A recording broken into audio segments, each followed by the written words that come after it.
क्या होगा अगर दुनिया का सबसे खतरनाक विलन पैसे के लिए नहीं बल्कि इंसानियत खत्म करने के लिए निकला हो। एक ऐसा पागल जिसने पूरे शहर को एक दूसरे के खिलाफ खड़ा कर दिया, एक हीरो को विलन बना दिया और बैटमैन को अपनी जिंदगी का सबसे बड़ा फैसला लेने पर मजबूर कर दिया। ये सिर्फ सुपर हीरो की कहानी नहीं बल्कि दिमाग, डर और तबाही का सबसे खतरनाक खेल है। आखिर जोकर का असली प्लान क्या था और क्या बैटमैन अपने उसूल बचा पाया? आइए जानते हैं। तो कहानी की शुरुआत गॉथम सिटी से होती है, जहां कुछ नकाबपोश एक बैंक में घुसते हैं और उसे लूटना शुरू कर देते हैं। लेकिन हैरानी की बात यह है कि लूट के दौरान ही वो एक एक करके अपने ही साथियों को मारने लगते हैं। असल में इस पूरी डकैती का मास्टरमाइंड सबके दिमाग में एक ही बात बैठा देता है, जितने कम लोग बचेंगे हिस्सा उतना बड़ा होगा। आखिर में पूरे बैंक में सिर्फ एक ही नकाबपोश बचता है, जोकर। वो सारे पैसे लेकर आराम से वहां से निकल जाता है। दूसरी तरफ गॉथम सिटी में बैटमैन की वजह से अपराध काफी हद तक कम हो चुका है।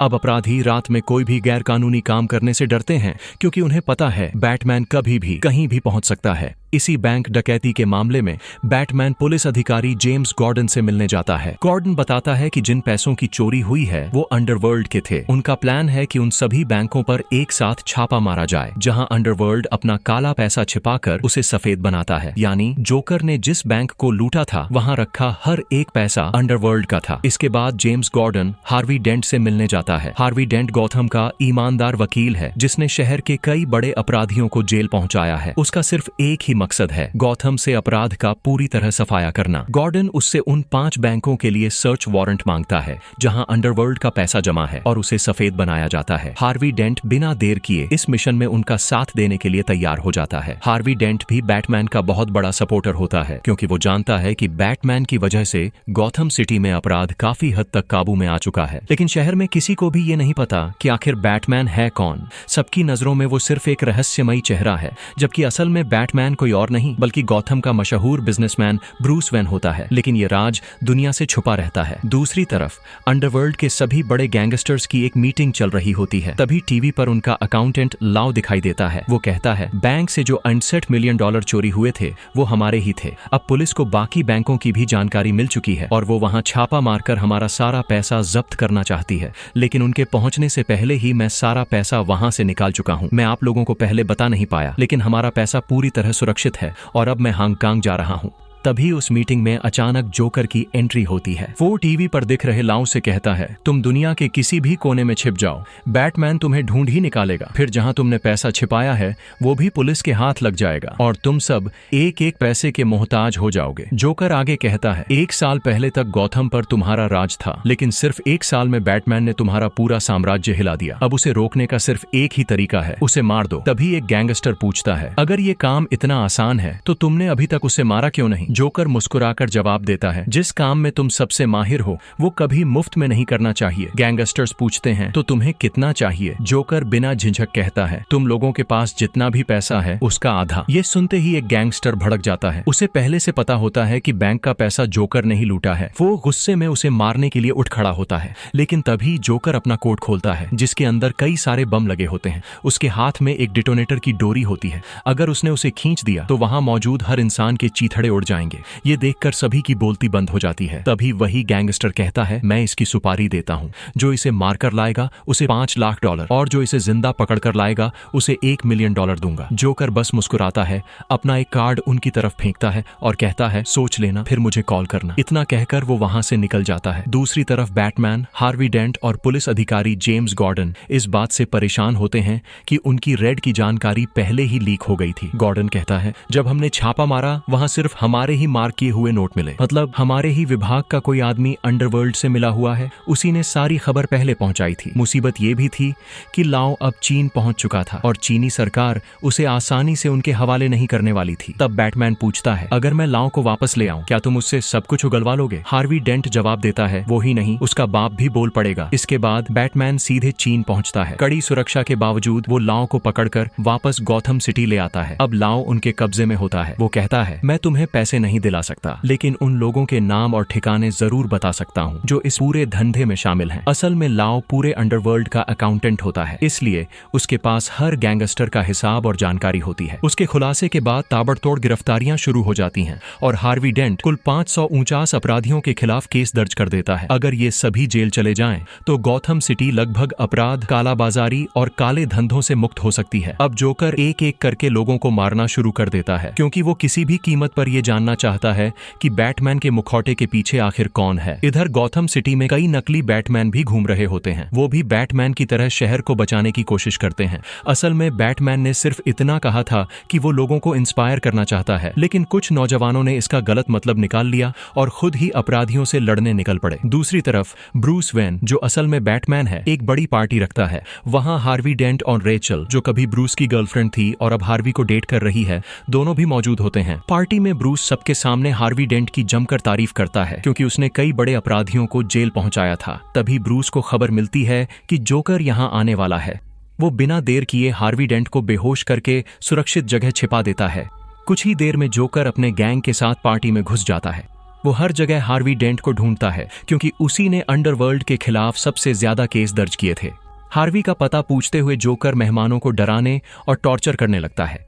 तभी रेचल उसके सामने आकर उसे रोकने की कोशिश करती है। जोकर जैसे ही उसे नुकसान पहुंचाने वाला होता है, तभी बैटमैन वहां पहुंच जाता है और उसके आदमियों से भिड़ जाता है। लेकिन जोकर आखिरी चाल चलता है। वो रेचल को गन पॉइंट पर ले लेता है। बैटमैन उसे छोड़ने के लिए कहता है, मगर जोकर सामने की विशाल कांच की दीवार तोड़कर रेचल को नीचे फेंक देता है। एक पल भी गंवाए बिना बैटमैन भी ऊपर से छलांग लगा देता है और जमीन पर गिरने से ठीक पहले रेचल को पकड़कर उसकी जान बचा लेता है। इस तरह बैटमैन समय रहते रेचल की जान बचा लेता है। दरअसल उसका सूट इतना मजबूत और एडवांस होता है कि इतनी ऊंचाई से गिरने के बाद भी उसे कोई गंभीर चोट नहीं लगती। लेकिन दूसरी तरफ जोकर अपनी खूनी चालें जारी रखता है। वो दो लोगों की हत्या कर देता है, एक पुलिस कमिश्नर की और दूसरी उस जज की जो 549 अपराधियों के खिलाफ फैसला सुनाने वाली थी। अब जोकर का अगला निशाना होता है गॉथम का मेयर। लेकिन जैसे ही वो मेयर पर गोली चलाने वाला होता है, पुलिस अधिकारी जेम्स गॉर्डन बीच में आ जाता है और अपनी जान की परवाह किए बिना मेयर को बचा लेता है। सभी को लगता है कि गॉर्डन इस हमले में मारा गया। उधर हार्वी डेंट को पता चल जाता है कि जोकर का अगला निशाना रेचल है। वो तुरंत उसे कॉल करके चेतावनी देता है, जोकर अब तुम्हारे पीछे है, जितनी जल्दी हो सके किसी सुरक्षित जगह चली जाओ। रेचल कहती है, ब्रूस वेन का पेंट हाउस सबसे सुरक्षित रहेगा। हार्वी भी उसे वहीं जाने के लिए कहता है। इसी बीच बैटमैन एक मुखबिर से जोकर का ठिकाना पूछता है, लेकिन वो कहता है, तुम उसे कभी नहीं समझ पाओगे। तुम्हारे अपने नियम हैं, लेकिन जोकर के लिए कोई नियम नहीं। उसके लिए ये सब सिर्फ एक खेल है। उसे न पैसों की भूख है, न नाम की, इसलिए वो सबसे खतरनाक इंसान है। वो आगे कहता है, अगर सच में उसे बाहर लाना चाहते हो तो अपना नकाब उतार कर दुनिया के सामने आ जाओ, फिर वो खुद तुम्हारे पीछे आएगा। इसके बाद बैटमैन वहां से निकल जाता है। दूसरी तरफ हार्वी डेंट ने एक संदिग्ध आदमी को पकड़ रखा होता है और उससे जोकर का पता पूछ रहा होता है, लेकिन वो कुछ भी बताने को तैयार नहीं होता। तभी हार्वी अपनी जेब से एक सिक्का निकालता है और उसे हवा में उछाल देता है। हार्वी उस आदमी से कहता है, अब तुम्हारी जिंदगी या मौत का फैसला ये सिक्का करेगा। तभी वहाँ बैटमैन पहुंच जाता है। वो हार्वी डेंट को रोकते हुए कहता है, इस शहर को तुम्हारी जरूरत है। अगर किसी ने तुम्हें ऐसा करते देख लिया तो लोगों की सारी उम्मीदें टूट जाएंगी। तुम पहले इंसान हो जिसने पूरे अंडरवर्ल्ड के खिलाफ खुलकर लड़ाई छेड़ी है। अगर तुमने इसे मार दिया तो जिन अपराधियों को तुमने सलाखों के पीछे पहुंचाया है वो सब छूट सकते हैं। बैटमैन आगे कहता है, कल एक प्रेस कॉन्फ्रेंस रखो, मैं सबके सामने अपना नकाब उतार दूंगा। इतना कहकर वो वहां से चला जाता है। हार्वी उसे रोकते हुए कहता है, तुम ऐसा नहीं कर सकते, तुम हार नहीं मान सकते। लेकिन बैटमैन नहीं रुकता। असल में ब्रूस वेन को इस बात का गहरा अफसोस होता है कि जोकर सिर्फ उसकी वजह से मासूम लोगों को मार रहा है। अगले दिन प्रेस कॉन्फ्रेंस होती है। वहां मौजूद हर इंसान सिर्फ एक ही मांग करता है, बैटमैन अपना चेहरा दुनिया को दिखाए। हार्वी डेंट लोगों को समझाने की कोशिश करता है, लेकिन कोई उसकी बात सुनने को तैयार नहीं होता। तभी हार्वी कहता है, ठीक है, बैटमैन को गिरफ्तार कर लो। ये सुनकर भीड़ में खड़ा ब्रूस आगे आने ही वाला होता है कि अचानक हार्वी खुद कह देता है, बैटमैन मैं हूँ। ये सुनते ही पुलिस उसे गिरफ्तार कर लेती है, क्योंकि लोगों का मानना था कि उसकी वजह से शहर में कई बेगुनाह मारे गए। अब पुलिस हार्वी डेंट को कड़ी सुरक्षा में दूसरी जगह ले जा रही होती है। तभी रास्ते में जोकर हमला कर देता है। उसका मकसद सिर्फ एक था, किसी भी कीमत पर हार्वी को अपने कब्जे में लेना। लेकिन इससे पहले कि वो कामयाब होता, बैटमैन वहां पहुंच जाता है। वो अपनी ताकतवर गाड़ी से जोकर के ट्रक को जोरदार टक्कर मारता है और उसे पलट देता है। ट्रक पलटने के बाद भी जोकर बिना डरे बाहर निकलता है। सामने खुद बैटमैन खड़ा होता है। लेकिन उसके चेहरे पर डर नहीं, सिर्फ पागलपन दिखाई देता है। वो लगातार बैटमैन पर गोलियां चलाता रहता है। बैटमैन अपनी बाइक से तेज रफ्तार में सीधे जोकर की तरफ बढ़ता है, लेकिन जोकर बिल्कुल नहीं डरता। वो हाथ फैलाकर चिल्लाता है, मार मुझे, चल, खत्म कर दे। लेकिन आखिरी पल में बैटमैन अपनी बाइक मोड़ देता है, क्योंकि उसका एक अटूट उसूल है, वो किसी की जान नहीं लेता। जोकर बच जाता है, जबकि बैटमैन की बाइक हादसे का शिकार हो जाती है और वो बेहोश हो जाता है। जोकर उसके पास पहुंचने ही वाला होता है कि तभी पीछे से पुलिस अधिकारी जेम्स गॉर्डन उसे गन पॉइंट पर ले लेते हैं। सबको लगा था कि मेयर को बचाते वक्त गॉर्डन मारे गए थे, लेकिन वो जिंदा थे। दरअसल ये उनकी पूरी प्लानिंग का हिस्सा था। अब जोकर पुलिस की गिरफ्त में होता है। साथ ही पूरी दुनिया को भी पता चल जाता है कि हार्वी डेंट बैटमैन नहीं है। इसके बाद जेम्स गॉर्डन को उनकी बहादुरी के लिए पुलिस कमिश्नर बना दिया जाता है। लेकिन तभी एक और चौंकाने वाली खबर मिलती है। हार्वी डेंट अपनी मंजिल तक पहुंचा ही नहीं। जिस पुलिस टीम के साथ उसे भेजा गया था, उसमें जोकर के ही आदमी शामिल थे, यानी अब हार्वी उनके कब्जे में था। उधर जोकर हिरासत में होता है। तभी बैटमैन वहां पहुंचता है। वो किसी भी कीमत पर हार्वी का ठिकाना जानना चाहता है। गुस्से में वो जोकर को बुरी तरह पीटता है और बार बार पूछता है, हार्वी डेंट कहाँ है? लेकिन जोकर पर उसकी मार का जरा भी असर नहीं होता। वो हंसते हुए कहता है, तुमने अपनी जगह हार्वी डेंट को मरने के लिए छोड़ दिया। बैटमैन गुस्से में पूछता है, तुम मुझे मारना क्यों चाहते हो? ये सुनकर जोकर जोर जोर से हंसने लगता है और कहता है, मैं तुम्हें मारना ही नहीं चाहता, तुम्हारे बिना मैं अधूरा हूं। असल में जोकर का मकसद बैटमैन को मारना नहीं, बल्कि उसका सबसे बड़ा उसूल तोड़वाना था। वो उसूल कि बैटमैन कभी किसी की जान नहीं लेता, क्योंकि खुद जोकर की जिंदगी में कोई नियम, कोई सीमा और कोई इंसानियत नहीं थी। उसके लिए ये पूरी लड़ाई सिर्फ एक खतरनाक खेल थी। तभी जोकर एक और खुलासा करता है। वो बताता है कि रेचल भी उसके आदमियों के कब्जे में है। ये सुनते ही बैटमैन का गुस्सा 7वें आसमान पर पहुंच जाता है और वो जोकर पर टूट पड़ता है। लेकिन हैरानी की बात यह थी कि जोकर पर उसकी एक भी चोट का कोई असर नहीं पड़ता। जोकर हंसते हुए कहता है, तुम्हारे पास ऐसी कोई चीज नहीं है जिससे तुम मुझे डरा सको। आखिर में वो बैटमैन को दोनों की लोकेशन बता देता है और कहता है, तुम सिर्फ एक को बचा सकते हो, अब फैसला तुम्हें करना है। ये सुनते ही बैटमैन रेचल को बचाने निकल पड़ता है, जबकि कमिश्नर जेम्स गॉर्डन अपनी टीम के साथ हार्वी डेंट को बचाने जाते हैं। लेकिन जब बैटमैन बताई गई जगह पर पहुंचता है तो उसके होश उड़ जाते हैं। वहां रेचल नहीं, बल्कि हार्वी डेंट बंधा हुआ होता है। असल में जोकर ने एक बार फिर सबके साथ दिमागी खेल खेला था। वो हर हाल में रेचल को मरते देखना चाहता था, क्योंकि उसे पता था कि बैटमैन उससे प्यार करता है। बैटमैन जैसे ही हार्वी को बाहर निकालने की कोशिश करता है, तभी दोनों इमारतों में जोरदार धमाका हो जाता है। एक धमाका उस बिल्डिंग में जहां रेचल कैद थी और दूसरा उस बिल्डिंग में जहां हार्वी डेंट था। बैटमैन किसी तरह हार्वी की जान बचा लेता है, लेकिन आग की लपटों में उसका आधा चेहरा बुरी तरह जल जाता है। वहीं दूसरी तरफ रेचल की मौत हो जाती है। उधर जोकर भी अपने असली प्लान में कामयाब हो जाता है। वो पुलिस हिरासत से भाग निकलता है और अपने साथ लाओ को भी ले जाता है, वही आदमी जिसे अंडरवर्ल्ड के पूरे काले पैसे और उसके ठिकानों की जानकारी थी।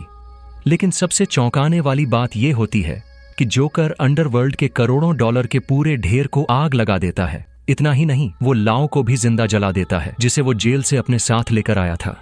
उधर ब्रूस वेन की कंपनी में काम करने वाला ऑलमैन कंपनी की गतिविधियों से समझ जाता है कि असली बैटमैन ब्रूस ही है। वो इस राज को पूरी दुनिया के सामने लाना चाहता है। लेकिन तभी जोकर का लाइव मैसेज आता है। वो कहता है, मैंने अपना प्लान बदल दिया है, अब मैं नहीं चाहता कि बैटमैन खुद सामने आए। अगले 1 घंटे में अगर ऑलमैन नहीं मरा तो मैं एक हॉस्पिटल उड़ा दूंगा। ये सुनते ही ऑलमैन चुप हो जाता है और बैटमैन की पहचान किसी को नहीं बताता। दूसरी तरफ कमिश्नर जेम्स गॉर्डन शहर के सभी हॉस्पिटल खाली करवाने का आदेश दे देते हैं। इसी दौरान जोकर उस हॉस्पिटल में पहुंचता है जहां हार्वी डेंट भर्ती होता है। उसका आधा चेहरा बुरी तरह जल चुका था और रेचल की मौत ने उसे अंदर से पूरी तरह तोड़ दिया था। जोकर को देखते ही हार्वी गुस्से से भर जाता है, लेकिन जोकर चालाकी से उसे समझाता है, रेचल की मौत के वक्त मैं पुलिस की हिरासत में था, बम मैंने नहीं लगाया था। फिर वो हार्वी के मन में बदले की आग भड़काता है, अपनी पिस्तौल उसकी तरफ बढ़ाकर कहता है, अगर चाहो तो अभी मुझे गोली मार दो। हार्वी अपनी किस्मत वाला सिक्का हवा में उछालता है। अब वो सिक्का भी एक तरफ से जल चुका था, ठीक उसकी तरह। तरह, मानो अब उसके भी दो चेहरे बन चुके हों, एक अच्छा और दूसरा अंधेरे में डूबा हुआ। सिक्का गिरने के बाद जोकर मुस्कुराते हुए वहां से निकल जाता है और हॉस्पिटल से बाहर आते ही अपने वादे के मुताबिक पूरे हॉस्पिटल में धमाका कर देता है। हालांकि इस बार उसकी चाल पूरी तरह कामयाब नहीं होती, क्योंकि पुलिस पहले ही सभी हॉस्पिटल खाली करवा चुकी थी,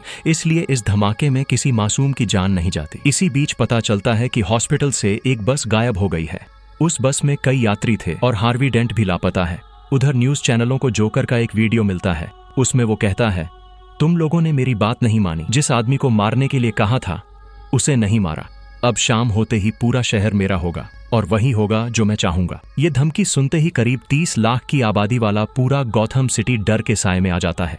लोग किसी भी तरह शहर छोड़कर भागना चाहते हैं। दूसरी तरफ हार्वी डेंट उस पुलिस वाले को ढूंढ रहा होता है जिसने रेचल को उस जगह पहुंचाया था जहां उसकी मौत हुई। अब उसका मानसिक संतुलन पूरी तरह बदल चुका था। वो पहले वाला हार्वी नहीं रहा।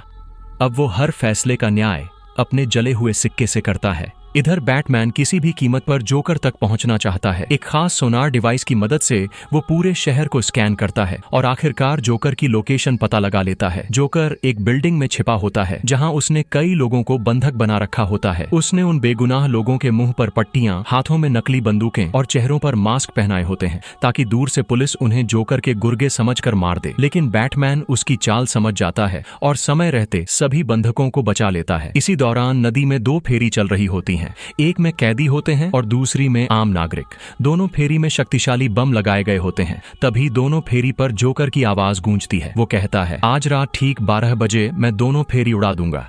अगर किसी ने भागने की कोशिश की तो उससे पहले ही धमाका कर दूंगा। लेकिन अगर बचना चाहते हो तो तुम दोनों के पास एक एक रिमोट है। उस रिमोट से तुम दूसरी फेरी को उड़ा सकते हो। जो पहले दूसरी फेरी को उड़ाएगा उसकी फेरी बच जाएगी। ये सुनते ही दोनों तरफ अफरा तफरी मच जाती है। कुछ लोग अपनी जान बचाने के लिए दूसरी फेरी को उड़ाने की बात करते हैं, जबकि कुछ लोग बेगुनाहों की जान लेने से साफ इनकार कर देते हैं। असल में जोकर का असली खेल बम नहीं था। वो इंसानों के दिलों से इंसानियत छीन लेना चाहता था। बैटमैन आखिरकार उस बिल्डिंग में पहुंच जाता है जहां जोकर उसका इंतजार कर रहा होता है। दोनों के बीच जबरदस्त लड़ाई शुरू हो जाती है, लेकिन जोकर छिपकर हमला करता है और कुछ देर के लिए बैटमैन को अपने काबू में कर लेता है।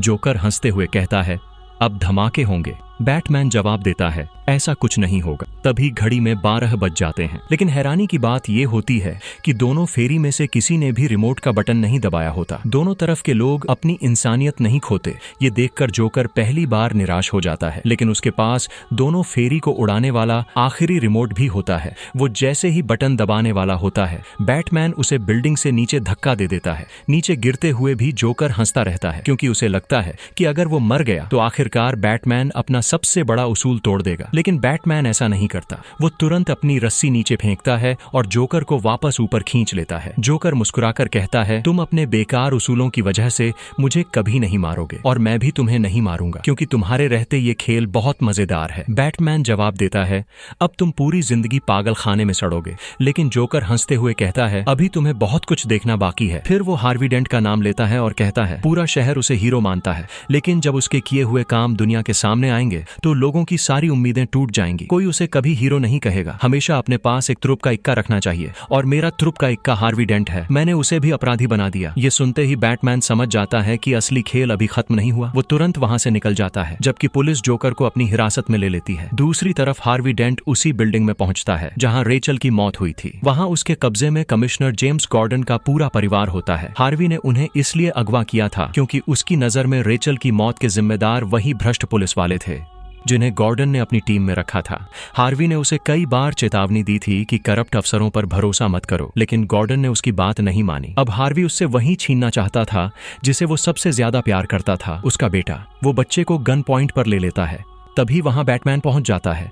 वो हार्वी से कहता है, जोकर यही चाहता था। वो दुनिया को दिखाना चाहता था कि सबसे ईमानदार इंसान भी अपराधी बन सकता है, और उसने तुम्हें इसलिए चुना क्योंकि तुम हम सब में सबसे बेहतर थे। असल में बैटमैन, हार्वी डेंट और जेम्स गॉर्डन, ये तीनों मिलकर अपराध के खिलाफ एक टीम थे। जोकर का मकसद इसी टीम को तोड़ना था और वो इसमें कामयाब हो चुका था। लेकिन हार्वी अब किसी की सुनने को तैयार नहीं था। वो कहता है, अब फैसला मेरा ये सिक्का करेगा। वो सिक्का उछालता है। अगर जला हुआ हिस्सा ऊपर आया तो सामने वाला मर जाएगा। सबसे पहले वो बैटमैन की किस्मत आजमाता है। सिक्का उछलता है और जला हुआ हिस्सा ऊपर आता है। हार्वी गोली चला देता है और बैटमैन घायल हो जाता है। फिर वो रिवॉल्वर अपने सिर पर रखता है। इस बार सिक्का उसके पक्ष में आता है और उसकी जान बच जाती है। अब अगली बारी जेम्स गॉर्डन के बेटे की होती है, लेकिन इससे पहले कि हार्वी ट्रिगर दबाए बैटमैन उस पर झपट पड़ता है। दोनों बिल्डिंग से नीचे गिर जाते हैं। इस टक्कर में हार्वी डेंट की मौत हो जाती है, जबकि गॉर्डन का बेटा बच जाता है। हार्वी के मरने के बाद जेम्स गॉर्डन टूट जाता है। वो कहता है, हम हार गए, जोकर जीत गया। हार्वी हम सब में सबसे बेहतर था। अगर दुनिया को पता चला कि उसने कई हत्याएं की हैं, तो लोगों का इंसाफ और अच्छाई पर से भरोसा उठ जाएगा। दरअसल हार्वी उस पुलिस वाले को भी मार चुका था जिसने रेचल को उस बिल्डिंग तक पहुंचाया था। तब बैटमैन कहता है, मैं बुराई को जीतने नहीं दूंगा। हार्वी पर लगे सारे इल्जाम मेरे नाम कर दो। दुनिया उसे हीरो के रूप में याद रखेगी। मेरा चेहरा किसी ने नहीं देखा, लेकिन हार्वी लोगों की उम्मीद था। गॉर्डन ऐसा नहीं करना चाहता था, लेकिन उसे समझ आ जाता है कि शहर की उम्मीद बचाने का यही एक रास्ता है। इसलिए सारी हत्याओं का दोष बैटमैन पर डाल दिया जाता है। इसके बाद पूरा गॉथम सिटी हार्वी डेंट को हीरो मानता है और बैटमैन को अपराधी। आखिर में पता चलता है कि रेचल ने मरने से पहले ब्रूस वेन के लिए एक चिट्ठी लिखी थी। उसमें उसने लिखा था कि वो हार्वी डेंट से शादी करने वाली है, क्योंकि वो ब्रूस से प्यार जरूर करती थी, लेकिन बैटमैन की जिंदगी को कभी स्वीकार नहीं कर सकती थी। और ब्रूस भी बैटमैन बनना छोड़ नहीं सकता था। ये चिट्ठी अल्फ्रेड के पास थी, लेकिन वो उसे ब्रूस को देने के बजाय जला देता है, क्योंकि रेचल अब इस दुनिया में नहीं थी। और उस सच को जानकर ब्रूस को सिर्फ दर्द ही मिलता। इसी दर्दनाक मोड़ पर फिल्म खत्म हो जाती है।